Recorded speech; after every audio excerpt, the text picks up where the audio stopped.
Жасылын бірыңғай балалар мен жасөспірімдер ұйымы Нұрсұлтан Назарбаевтың 5 институционалды реформасын білесің бе науқанын ұйымдастырды.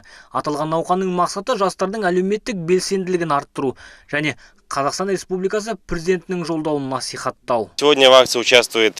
Бүгінгі науқанға жастар ұйымдарының белсенділері мен өкілдері, сонымен бірге жастар бастамалары орталығы қатысып отыр.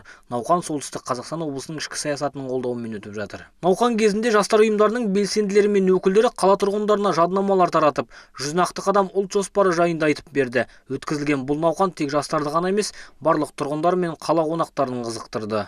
Сейчас молодежь не настолько Қазіргі жастар жүргізіп жатқан саясат жайлы көп біле бермейді. Сондықтан бұндай науқандардың берері мол. Саясат жайлы әркім білу қажет. Айта кетсек, 5 институционалды реформаға, кәсіби мемлекеттік аппарат құру, заңның үстемдігін арттыру, индустрияландыру және экономикалық өсу, біртектілік пен біртілділік, есеп беретін мемлекетті қалыптастыру кіреді.